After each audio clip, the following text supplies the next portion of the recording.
Hey, thanks for joining us today for Music Marvels with Achickwitbeatz and Breezy Gipson. We're glad that you're with us because, we got another dope show lined up. As always, we have an interview with Khadi Lee coming up, and we still have some gems coming from Sean Cobain here shortly. So, yeah, it's a good day. Of course, music industry news and beats by yours truly.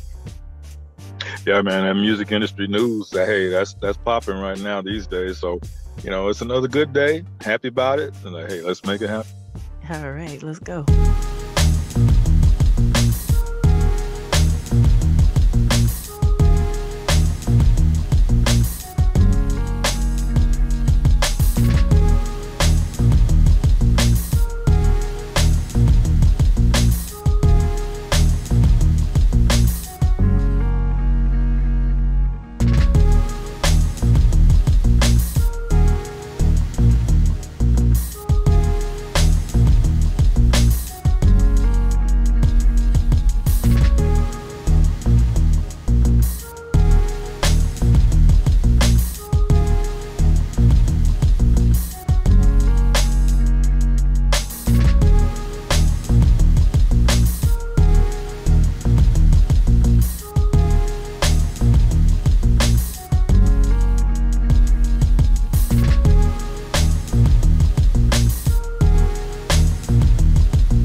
right. Thank you so much for tuning in to Music Marvels with Achickwitbeatz and Breezy Gipson.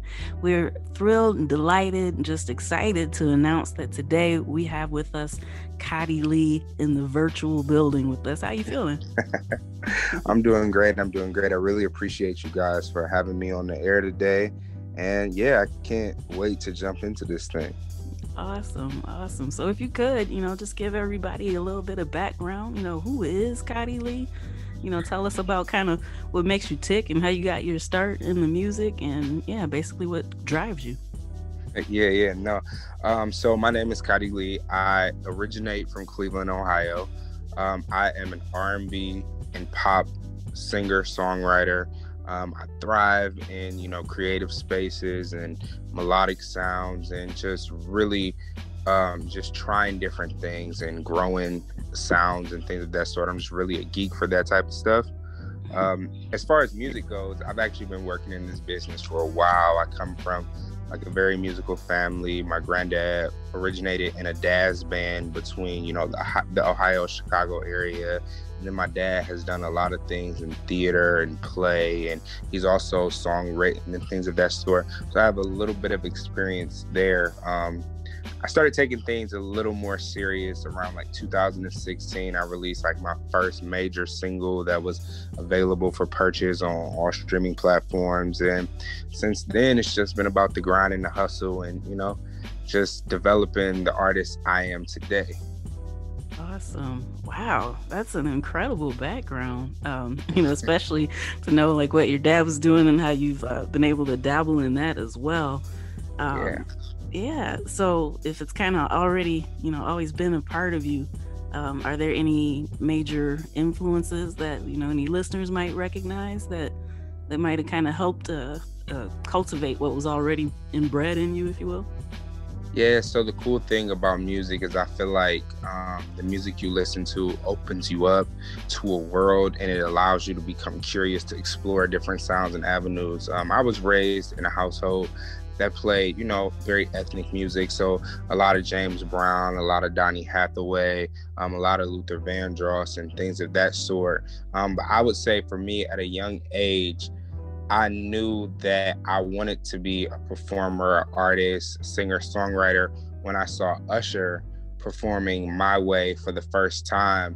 And it was like, this young Black, boy that I could look up to and I could see, and it makes you feel like, damn, I want to do that too. Oh, I'm sorry, I didn't mean to curse, but, it makes you feel like, yeah, I really want to do that too, and I want to touch people like that, and I would love to be able to feel that adrenaline. He looks like he's having so much fun. So yeah. Wow. Yeah, that's amazing. Reese, since you mentioned Usher, or Ursher, as y'all like to refer to him down in those parts. Usher is probably one of my biggest musical influences. It's just like there's something about him just draws me in as an artist. He's jumped over genres. He's done R&B, he's done pop, he's collaborated with country artists, with rock artists. He's really someone that I feel like has done the work to embody music and to show that he's not just in one box. And then I think as a performer, he's like exceptional as well. So yeah, I usually let Breezy jump in anytime Atlanta's brought into the scene. This is the multi-tier question, statement, feeling, whatever. Okay, so right from the start. Now, when you mentioned that your father was into jazz band types of influences, here we go. Okay, here we go. Okay, that was actually my granddad that was into a jazz band. My dad has done like some theater plays type situations. Okay, but it's in your flow though. It's in your wheelhouse, okay? And because those types of positive vibes, from that era are still strong today, okay? And so, that's still in you. And then the second tier of the statement I'm making has to do with, okay, you actually can be that guy for some of the folks that are out in our worldwide network today. Okay, meaning that there are artists, aspiring artists, some that may not even be aspiring. Okay, and then when you come along, there's things that you do, there's verbiage that you use, there's activities that you're involved with, your whole persona. There's people out there that can identify you as the person that they say, you know what, I want to be like him. Okay, and see, you get to carry that tradition on by standing tall and by being the best that you can be, and while you're satisfying yourself with what you're doing, you're magnetizing others, you know, to bring the best of themselves out, and they're going to say, well, hey, I want to be just like him. And so yeah, I really give you accolades just for being in that spot like that. No, I definitely appreciate that. I mean, it's been a lot of hard work and a lot of, you know, someone speaking those things into my life. I mean, one of the biggest things that I've been raised on, my parents, my dad, my grandparents, they always, you know, speak a lot into the things that I do and how I move. And my dad has always told me, you can't let your gift be bigger than your character. So the gift is something that people will see and they will love, but the character is what people will remember you by. So I always try to move in stride in that way because I think that it is necessary. I've had that conversation many of times about role models and how scary it is to feel that pressure of someone looking up to you and someone wanting to be like you.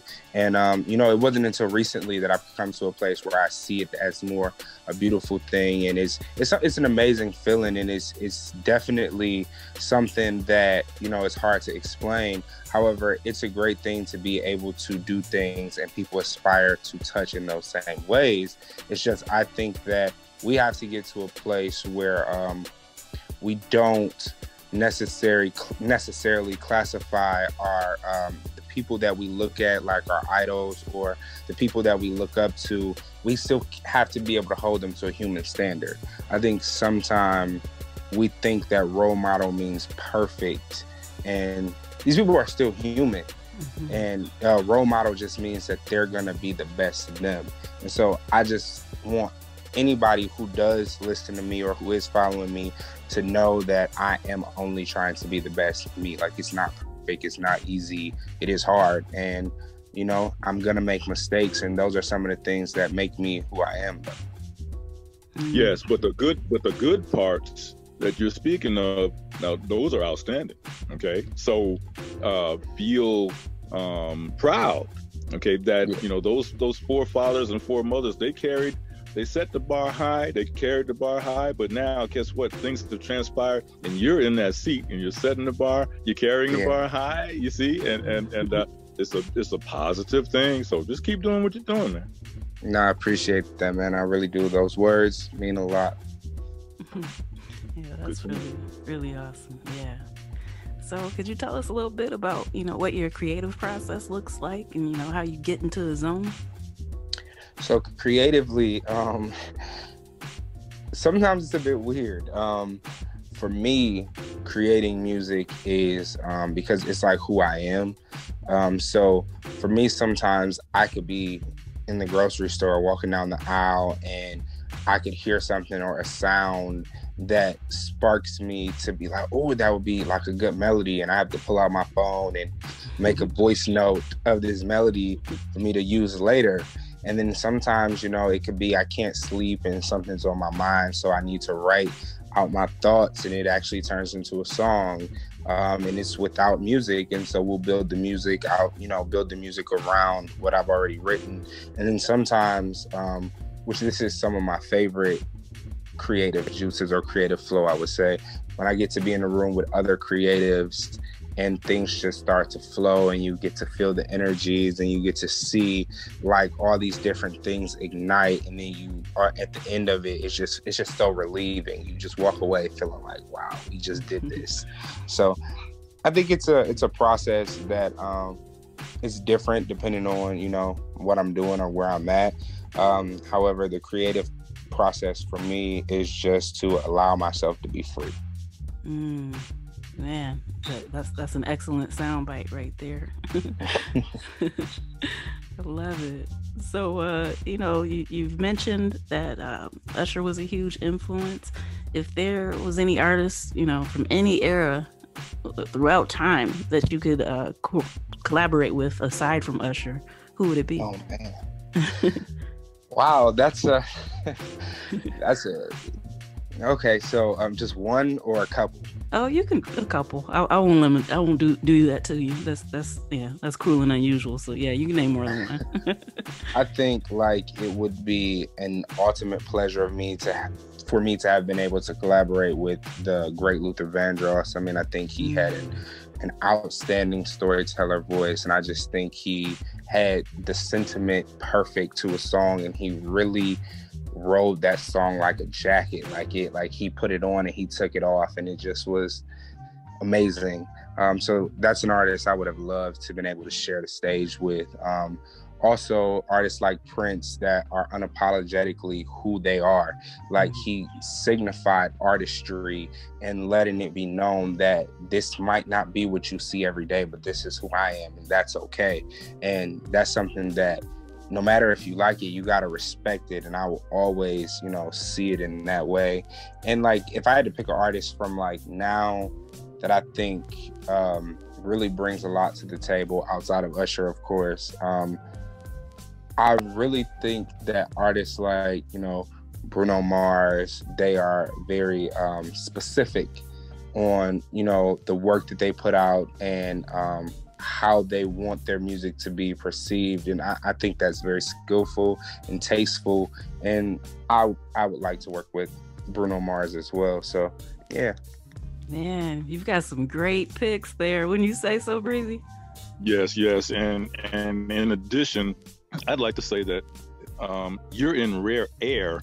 And this, what I'm speaking of is the fact that, with the genre that you're mainly involved with, the rare air has to do with encircling yourself with and associating yourself with true musicians. Okay, see, so when it comes to the bass guitar or the violins or the horns or whatever, see, now those are real people. Okay, and see, when you go back, to those older orchestras and settings, or whether the Motown sound or wherever it was, see, those real musicians now. The rare air is a really good thing in my frame of mind, because everybody gets to come up together. And see, there's an everybody. There's not just one. See, there's an everybody. All of those, the writers, the musicians, everybody. So that rare air is truly it's a great thing. Nah, I would agree. I would definitely agree with that.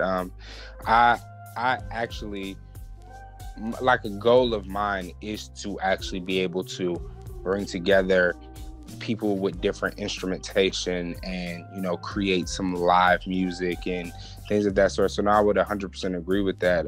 I haven't got the opportunity to do that just yet, but that's definitely something that's on my to-do list. Oh, it's coming. It's coming. And I'm sitting back waiting on you. No, I appreciate that. Oh, yeah.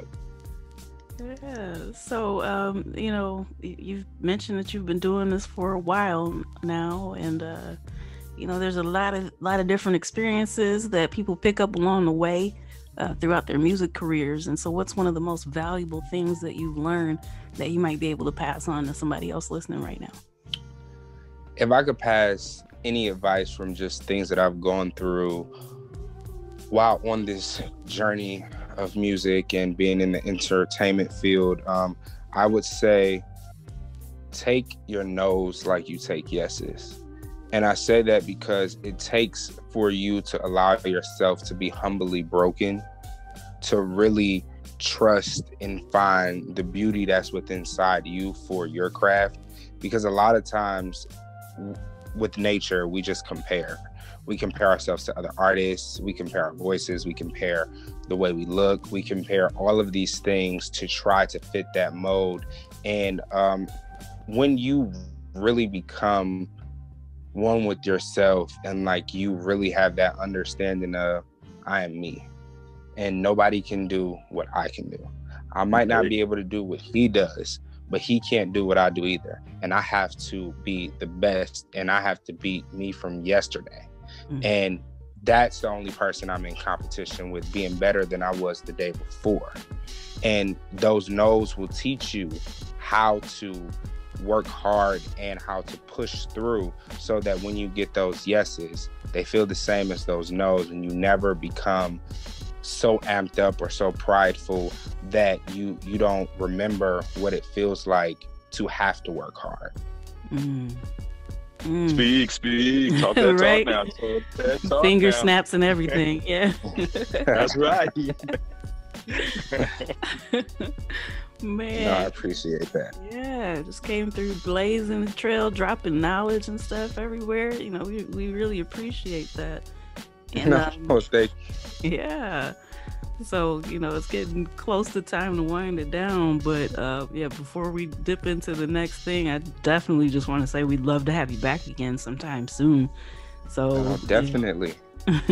Absolutely. So Breezy, yeah, I don't want to, but I had to get that out there before we moved on to the next question / comment. You know, it's all good. It's all good.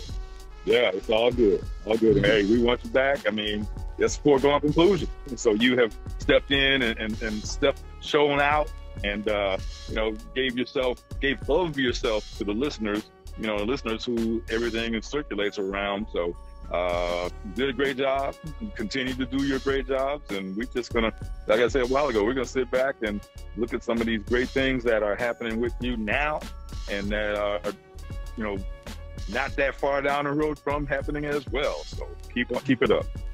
No, I appreciate that. I really do. I appreciate you guys for having me on here. I will definitely be back in the near future to, you know, join once again. All right, we love that. And so, yeah, before we get ready to close this out, could you please make sure that everyone knows where they can follow you, where they can check out your music, and all that good stuff, so they can just be a witness and have a front row seat to everything that you got going on. Most definitely. So you can find me on Instagram, Twitter, and TikTok at I am Khadi Lee. You can find me on Facebook at I am Khadi Lee Official. And you can, of course, find all of my music on all major platforms under Khadi Lee, including YouTube, where I just dropped my latest video all night. Go ahead and check that out. Leave me some comments, subscribe. I got a lot of new content coming. I look forward to sharing this ride with all of you. Awesome. All right. Well, like I said, thank you very much for coming and dropping all those gems. And yeah, we can't wait to have you back. No, thank you. I appreciate you guys for having me. I'd go to work. All right. And that was a great interview with Khadi Lee. It was really, really dope to have him on. I just appreciated his energy, his insight and wisdom, and glad that he came through to share his knowledge and a story with us. Well, you know, another in the addition of great folks coming through, and so establishing Music Marvels with the Achickwitbeatz and Breezy Gipson as one of the go-to shows. So that's a good thing. Yeah. Speaking of which, this is a very, very special episode. You know what today is? Wait a minute. Let's see. As in Tony. As in Tony.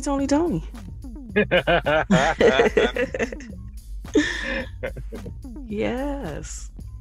So, yeah, we thank y'all for rocking with us this past year, and we got more greatness to come. Hey, you know, I mean, that calls for a celebration.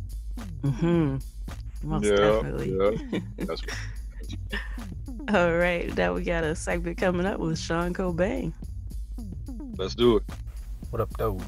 Salutations. First and foremost, congratulations on your 1-year anniversary.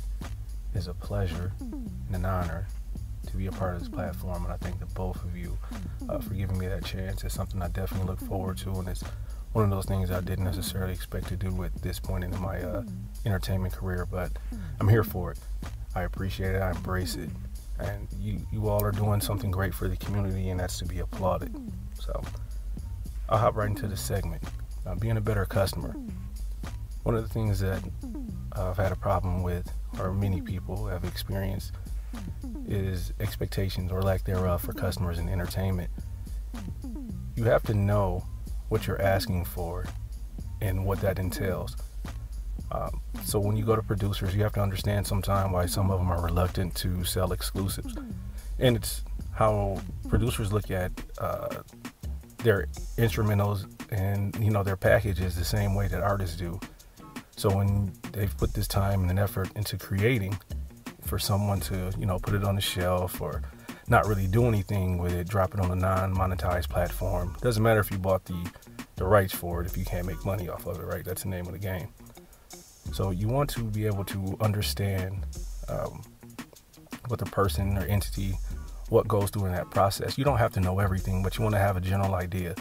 Kind of talk to the producers, creator, whoever it is that you're dealing with, and get an understanding of their processes, how they do things. More importantly, like how much time it's going to take. That's the main thing, because a lot of times people have something that's priority. Everyone's work is priority to them, and they're rushing and putting these expectations on people, especially when people are editing and they have several other customers. You could be weeks, you know, down the line, sometimes months, but it's up to the person to communicate that, and you have to communicate that stuff in the beginning. Get into writing. Time is a commodity, right? Don't be the type of customer that you don't want to serve or service. And keep in mind in these type of businesses that people make the decision to work with you. So a lot of times it's not that they need you. They don't mind working with you. And the more that they show you appreciate, or that you show that you appreciate their services and their time and their commitment, especially early in the game. A lot of us aren't making money, you know, the way that we want to. It's trickling in. We're getting an idea. So time is money. So you want to make sure that you're spending your time shopping in the right places, dealing with the right people, and look at their references and look at their history and their story. You know, on top of that, what else do they do? You know, and those are the things that really, it sounds like, okay, you're telling me to look at their overall process. But yes, because as a customer, it'll help meet your expectations. Expectations is a breeding ground for disappointment, and it's because you're trying to convey someone something that's in your mind. So communication is really one of the biggest issues that I've seen in entertainment. I don't know if it's egos or what it is, but we're all trying to hustle and push toward a common goal. And success is relative, subjective, whatever that may be to you, and that's fine. But in that process, you have to understand that there are others, and you're just a small piece to a very large puzzle. So make sure you know what you're asking for. You be prepared as possible. The more prepared you are, the more together you are. Delivery dates on expectations, XYZ, it will help your process that much more. And before you just go out and commission people, because I've made this mistake as well, and you pay people in advance, and you're doing all this stuff, and you never ask about their lead time. Some people have terrible lead time. Some people don't have the vision. Other than that, or to go with that, if you're doing something creative, editing, whatever it is, the more feedback you give them, the better, because these people don't know you, right? That's one of the advantages of having this stuff in-house, right, in a team. So if you want to build a team, you're supposed to build a team that could help advance, and you pretty much hand things off. Your team is not just built to tend to your wants and your desires in your career, right? It has to be reciprocated. So everyone should be doing something. So, and in closing, on that part, just do your research, understand who you are. The better that you are prepared, the better your experiences and the services and the packages will be. And switching speeds, paying producers.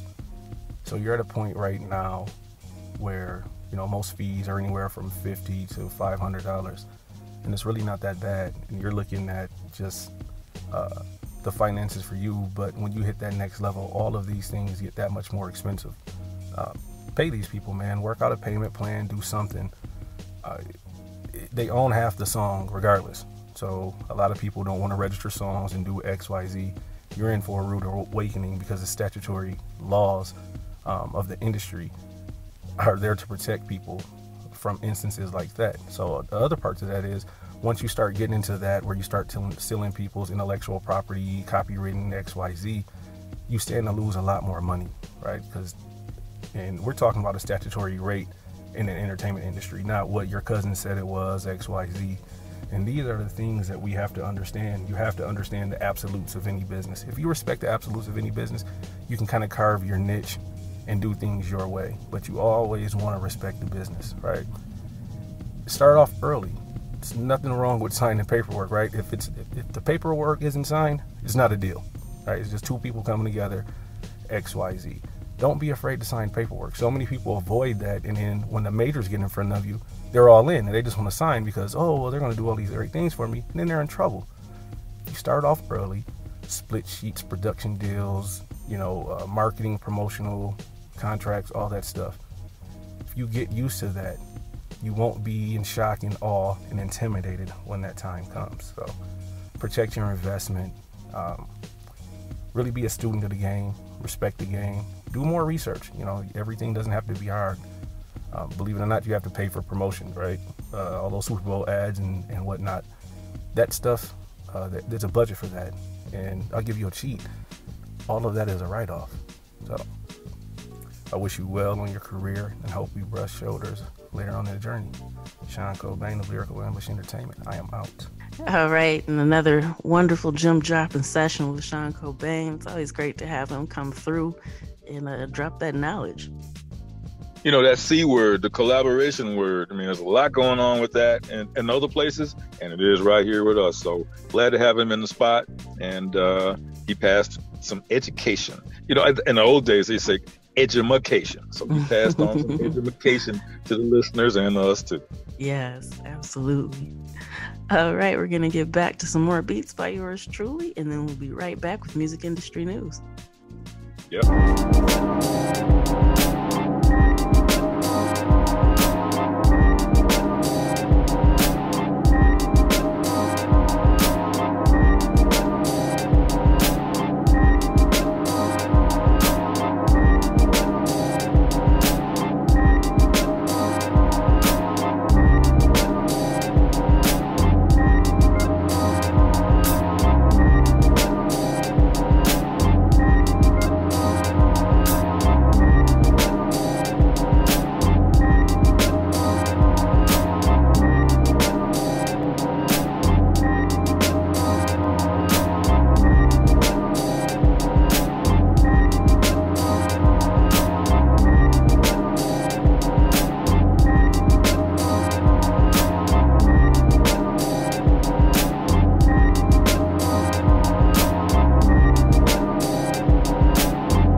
Okay, and we're back with music industry news. First up, for a limited time, Live Nation will be selling $20 concert tickets, and that's including taxes and fees, to help bounce back from the pandemic.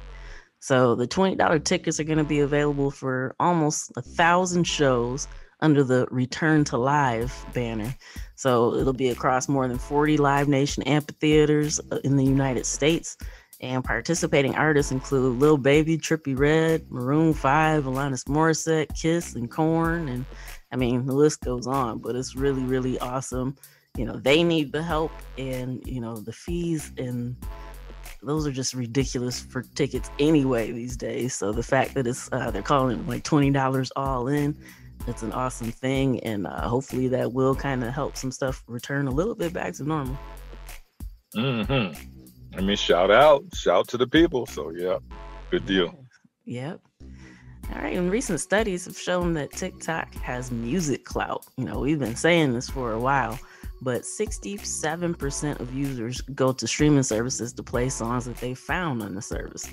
So, you know, there was a music perception study that was conducted by MRC Data, and then there was another study about TikTok's impact on the culture that was done by Flamingo Group. So by the time they combined this information from both the surveys, it polled almost 1,500 TikTok users and highlighted that, you know, just it's some good stuff going on. So 75% of TikTok visitors discover artists there, while 63% say it's a source for music that they've never heard before. And 72% indicate that they associate certain songs with it. So yeah, it's kind of interesting to watch how this develops. You know, if you're an artist and you're not on there, you definitely want to consider it.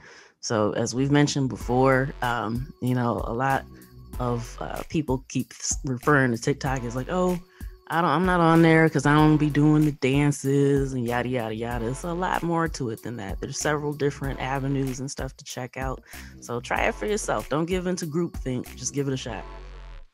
Yeah, I mean, that's like on your regular television networks. I mean, everybody, no matter what city you live in, you got your favorite stations for broadcasting or news or whatever.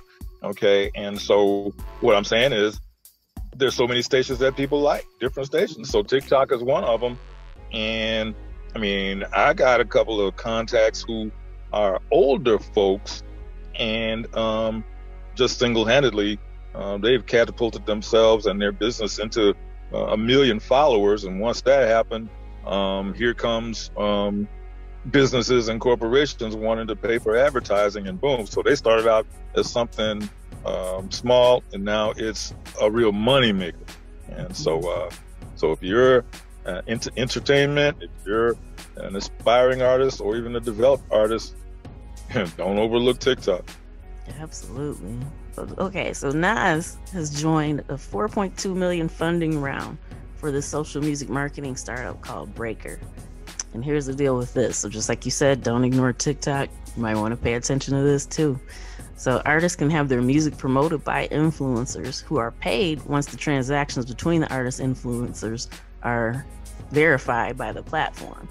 So this was founded in late 2020. It says so far the platform has leveraged over 50,000 creators across 133 countries with an aggregate reach of more than 1 billion followers. So, you know, it's just something to consider, especially, you know, if you want more exposure, to be able to have an artist that might have a wider or broader audience could help you out with that, then, you know, why not check it out? Right. All right, and Big Tigger and Rhapsody have launched a new hip-hop video countdown series called Off Top on Revolt TV. So it features music performances, freestyles, and exclusive interviews with legendary rappers and new talent. So it also includes a social component, especially for hip-hop fans who use those apps that we were talking about before, like TikTok, Spotify, YouTube, and all that, to discover new music. So each episode will include the artist in music booths, and it'll feature live fan reactions pulled off of Instagram to kind of give the show that interactive feel. So that airs on Fridays on Revolt. You know, you can either check it on the channel itself, their YouTube, and revolttv.com, I believe. And the positivity keeps flowing. It does. And legend Berry Gordy is set to receive Kennedy Center honor in December. So the 2021 class includes, Lauren Michaels, the producer of Saturday Night Live, Bette Midler, Joni Mitchell. There's more people included, but it's a pretty dope thing. He's 91, and so he gets to join some of the Motown/Detroiters that were already honored, including Stevie Wonder, Smokey Robinson, Diana Ross, and later Aretha Franklin. So, shout out to Berry Gordy achieving this honor at 91. Big stuff. Yes. And speaking of which, honoring legends in the game, a new Black Music Walk of Fame is aiming to honor musical artists with Cincinnati roots. So the project will be completed in 2022, and it was just kicked off with a ceremony last Saturday. So it'll be exciting to see. We love sharing these gems for people who are looking to travel and check out music stuff. So make sure Cincinnati's on your list come 2022. Okay. Let me get my calendar out right now. Yep, lock it in. Okay. Right. And this one is pretty exciting. Pioneering Houston rappers Willie D and Scarface reunite for a podcast that's about their community. So it's not just about the music, but it's called Ghetto Boys Reloaded. And when I shared this information a little earlier in the week, man, it picked up a lot of steam. People were really excited about it. I know I can't wait to check it out as well. So, it was a lot of stuff going on. They're talking about giving back to the community in addition to some of the current things that are going on and how these situations can be helped. And they've got like a ton of guests that have been on. And so, it's really, really exciting. And I'm thrilled about it. Well, for you to be thrilled, then hey, it's got that extra kick in it. Absolutely. So gotta shout them out with some podcast love. All right, and Universal Music striked a licensing deal with video sharing app Lomotif. Now I hope I'm pronouncing it right. It's Lomotif. So apparently the users will have access to thousands of songs by Universal Music artists, and so they get to use it in video clips. So it's more of a smaller rival to TikTok, but it's encouraging users to quote unquote turn your favorite moments into a music video. So it's got editing tools and all that good stuff. So something to keep an eye on. I'm a firm believer in making sure that anywhere that you can be, you should be, regardless of how often you use it. But you definitely don't want to be missing out on something that may help you get some more exposure. And did you say editing tools? Editing tools, yes. Okay, there you go. All right. All right, and this is a bit of interesting and happy, delightful news. Sweetwater generated over $1 billion in sales in 2020. So, they've been in business for 42 years, and that's the first time they ever hit that much in sales. So in 2019, they had brought in $805 million. So that's a huge jump. So, their number of unique customers grew by 50%. Guitar purchases alone were up 50% in that year. So, you know what that means? During 2020, when everything hit, everybody turned to music. They started getting music gear and all that and brushing up on whatever they needed to do. And, just shout out to all the artists and musicians and, roadies, whoever was buying. I mean, keep doing what you're doing. It's a really, really good thing. And congratulations to Sweetwater. Man, they've got excellent customer service. But yeah, it's a beautiful thing. Wow. Yeah. Big ups. Yeah. All right. And Spotify added a What's New feed for tracking new releases from artists and shows that you follow. So over 50,000 hours of content are added to Spotify every day. 50,000 hours every day. So now this new feature will help make it easier to keep track of the latest additions for the things that you follow. So, shameless plug here. Make sure that you following Music Marvels with Achickwitbeatz and Breezy Gipson on your favorite podcast platform. And then you'll be notified, the second that it drops. So, yeah, cool things going on. And don't forget, follow Music Marvels with Achickwitbeatz and Breezy Gipson. There you go. All right. And Slip and Slide Records CEO Ted Lucas. Because you know what? I bet people thought that, we had made it this far into the news. And I haven't said those 3 letters. You thought it wasn't going to happen. You're wrong. But Ted Lucas talks about creating an NFT for the iconic peanut butter jelly time meme. So, everybody knows that went super viral. And, so this past Tuesday, it went up for auction, and it comes with remixes from Miami graffiti legend Atomic. So remixes are in quotes, so it'll be interesting to see, what else comes with that. And he put some area code 305 flair to this thing. So, it's really cool that song that was considered a Miami theme, ended up blowing up once the little banana showed up dancing to it, and then you started seeing it everywhere. Oh, I can say it's a good on that one. Yes. All right. And Gibson Guitars launched a new record label called Gibson Records, headquartered in Nashville. So it's a strategic label partnership with BMG.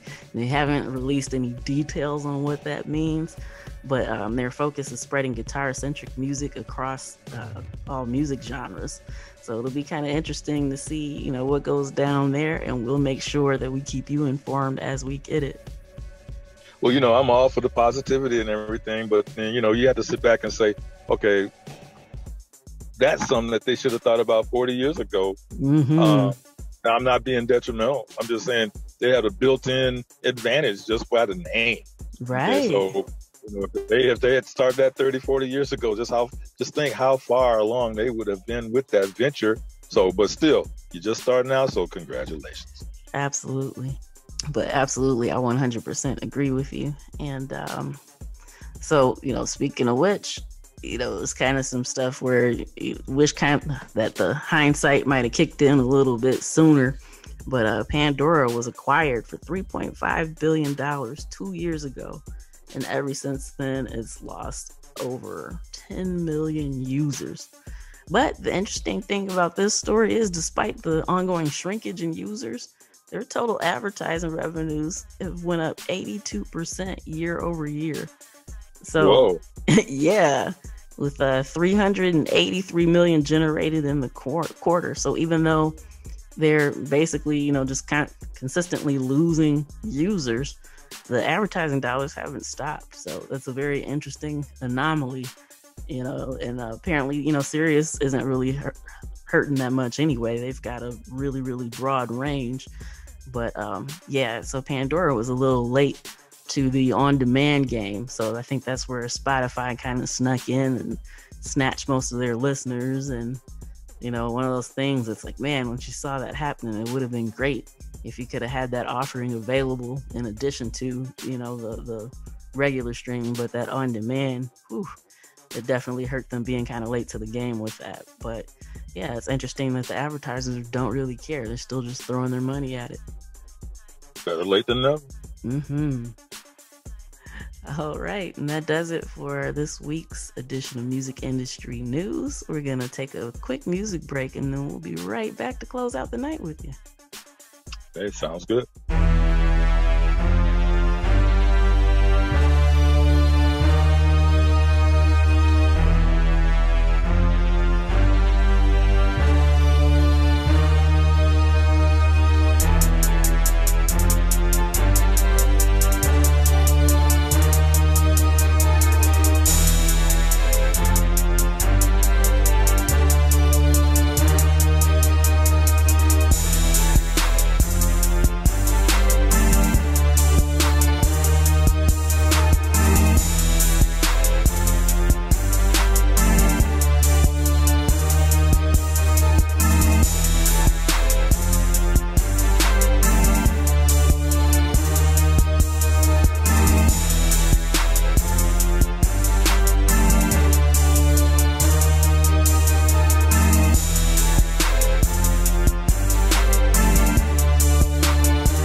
that's a wrap for this week's edition of Music Marvels with Achickwitbeatz and Breezy Gipson. We're glad that you chose to spend this time with us and hope that you'll come back to do it again next week.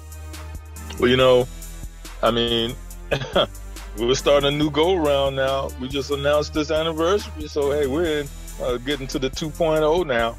So check us out. Stay in tune, man. Stay in touch, and spread the word, because there's going to be a whole lot more good coming. And so, we just thanks to all of our listeners and supporters for being with us for these last 365 days. Yes, we appreciate you. All right, so you know where to find us next week. Tune in, tell a friend, and we'll see you then. Peace.